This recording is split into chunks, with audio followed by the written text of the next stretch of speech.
안녕하세요, 요셉입니다. 오늘은 교활하게 내 뒤통수 치는 사람 미리 알아보는 법이라는 주제로 여러분들과 함께 하겠습니다. 직장생활 20, 30년, 그것도 안정된 직장에서 성실하게, 누구보다도 성실하게 일했다. 이제 이런 분들이 가장 조심하셔야 될 거는요. 내 바운더리가 참 작구나 라는 거 이제 인정하고, 그 바운더리, 그러니까 나의 그 울타리 너머에 있는 세상은 내가 이제 상대하기가 참 버겁기 때문에 간접적으로라도 공부를 해야 된다, 이렇게 결심하셔야 됩니다. 왜냐하면요, 언제 내가 그 이제 울타리 밖으로 넘어갈지 모르거든요.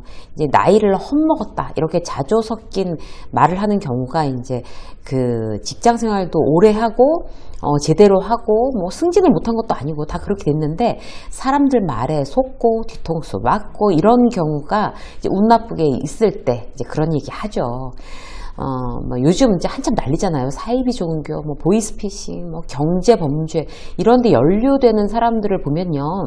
뭐 못 배우고 돈 없는 사람보다 정말 고학력자들이 훨씬 더 많아요. 그러니까 너무 순진한 거죠. 그래서 지금은 이제 내 주변에 그런 나쁜 사람은 내 주변에 없어 라고 생각이 들더라도 내가 혹시라도 경계해야 될 대상이 어떤 사람인지 이론적으로라도 늘 체크 해놓는 어떤 그런 노력들, 이게 바로 보험 들어놓는 겁니다. 보험 하나 드는 느낌으로 방어벽 하나 이제 튼튼하게 세우는 걸로 생각하고 오늘의 영상을 주목해 주십시오. 교활하게 내 뒤통수 치는 사람 미리 알아보는 법 첫 번째. 자꾸 자기를 믿으라는 사람, 여러분 경계하셔야 돼요. 뭘 자꾸 믿으래요.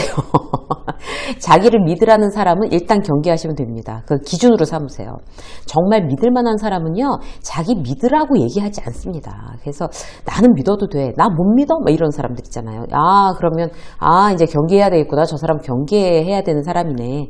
그들의 특징이 뭘까요? 자기를 믿으라고 하는 자꾸 그러는 사람 특징은 첫 번째는요, 자기는 믿으라고 그러면서 다른 사람은 비난하는 거예요.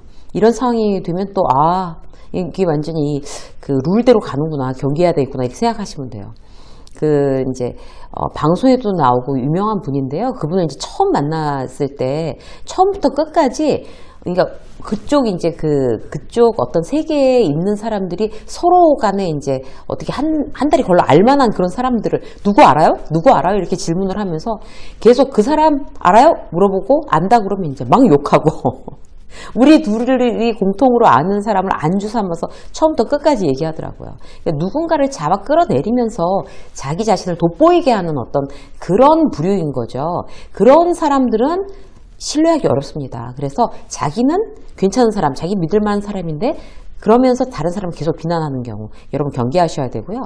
또 정확하게 설명하지 않는 사람도 여러분 경계하셔야 돼요. 정확하게 정보 주지 않는 거죠. 예를 들어서 뭐 주말에 뭐 해? 그러면 왜? 나랑 저기 일산 가자, 뭐 이렇게.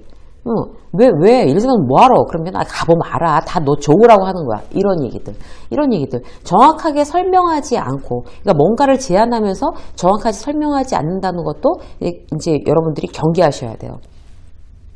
이제 뭐 사실 뭐 아까 말씀드린 사이비 종교나 뭐 불법적인 어떤 네트워크 비즈니스 이런 거 있잖아요. 이런 거에서도 굉장히 그들에게 제안하는 그들에게 알려주지 말라고 한대요. 성인이면서 이제 나를 세상 모르는 순수한 사람으로 취급하면서 다 너한테 좋은 일이야, 그러면서 제안하면서 세세하게 정보를 주지 않는 데다가 여러분 휘둘리지 마세요. 그 젊은 청년들을 유혹해서 정말 나락으로 빠뜨리고 막 부모 버리고 집 나오게 하고 합숙하게 하는 그 여러 가지 나쁜 단체들, 그런 청년들도요 굉장히 이상한 청년들이 아니에요. 멀쩡하게 공부해서 다 대학 들어가고 뭐 회사 들어가고 신입사원이고 그런 사람들이에요. 근데 왜 속겠어요?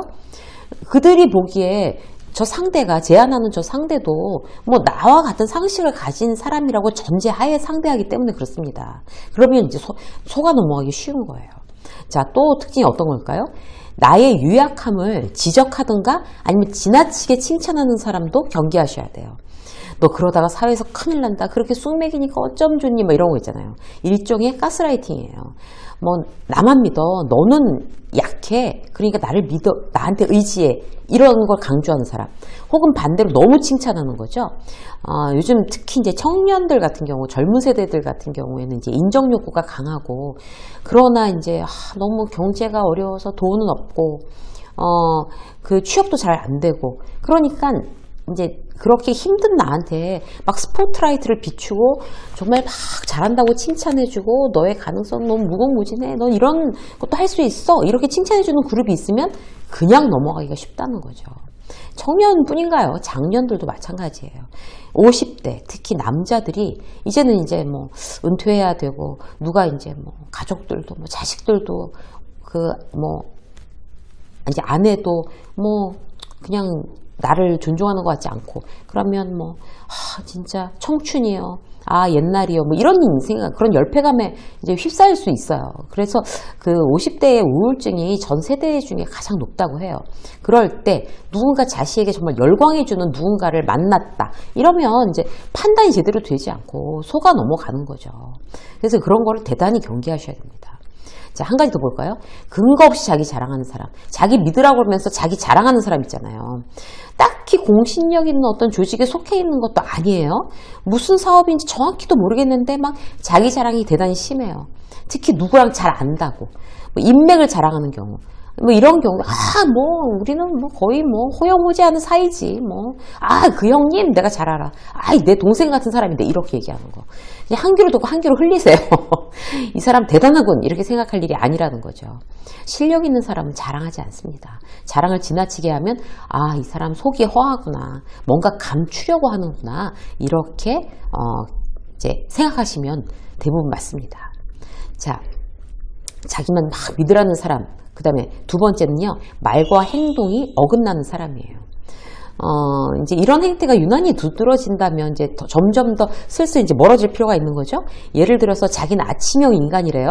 그래서 아침에 뭐 운동하고 뭐 완전히 새벽 예찬론자예요. 그런데 오전 미팅 잡아놓으면 맨날 늦어요. 거래처 사장이. 이런 경우 말과 행동 어긋나는 거죠. 자기는 시간 늦는 거 제일 싫어한다면서 항상 늦게 와요. 막 차가 너무 밀렸다는 둥, 뭐 사고가 났다는 둥, 막 이렇게 변명하면서. 돈 관계 흐리멍텅한 거 제일 싫다고 질색이야. 막 이러면서 얼마 안 되는 돈 갚을 생각을 안 해요. 이런 게 이제 말과 행동이 계속 어긋나는 사람들이죠. 공과 사 구분하라고 소리소리 지르던 선배가 자기는 근무 시간에 은행 볼일 보고 뭐 쇼핑하고 이런 경우 말과 행동이 어긋난 대표적인 사례입니다. 운동하는 사람을 봐도 이제 더 그런 것 같아요.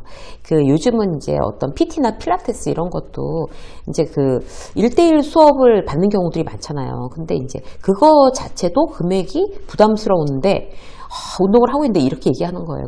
이제 강사가. 몸이 너무 안 좋다. 이러다 큰일 난다. 무슨 뇌졸중 온다. 막 이러면서 지금 얼굴빛이 어떤데 해야 된다. 더 비싼 수업. 그러니까 이렇게 굉장히 이제 프리미엄급 무슨 수업을 받아야 된다. 이런 이야기를 하면서 막 나를 설득한다고 쳐요. 근데 그러면 이제 그 사람을 보게 되잖아요. 자기는 피곤해 보이고 막 다크서클 내려와 있고 몸도 그렇게 에너제틱하게 안 되어 있는데 그렇게 이야기 막 거의 반강제로 막 이제 막 경고하면서 너 몸 이러다 큰일 나 이렇게 한다고 하면 그 사람의 말이 아니라 그 사람이 그렇게 몸에 대해서 많이 아는 사람이면 자기 몸을 정말 이렇게 정말 제대로 관리를 해야 되는 건데 말과 지금 당신의 어떤 몸이 어긋나고 있다. 이렇게 보면 뭐 이거 안 믿어도 되겠구나. 이제 이렇게 믿을 만한 사람 아니구나. 이렇게 생각하는 거죠. 사람 말을 믿는 게 아니고요. 말과 그렇게 말하는 당신의 어떤 행동이나 결과물들이 합일되어 있느냐. 이걸 봐야 된다는 거죠. 이렇게 하면 또 이런 것도 있잖아요. 막 이렇게 하면 돈 벌어, 이렇게 하면 대박나, 이렇게 얘기하면서 정작 그 사람은 돈이 없어. 그런 경우에 속지 마시란 얘기입니다. 그러니까 말과 행동이 합일되지 않는 경우 속지 마세요. 사람 볼 때 기준을 복잡하게 하실 거 없어요. 단순하게 그 사람이 말한 대로 행동하고 있는가. 그런 사람이면 믿어도 되겠구나. 그렇지 않은 사람이라면 경계하자. 이렇게 심플하게 결정하셔도 좋습니다. 오늘은요, 여러분들과 함께 교활하게 내 뒤통수를 칠지도 모른다. 이런 사람은 좀 경계해야 되겠다라고 하는 사람 미리 알아보는 방법에 대해서 여러분들과 함께 나눴습니다. 이쌤의 직장 수업 오늘 여기까지 하겠습니다. 고맙습니다.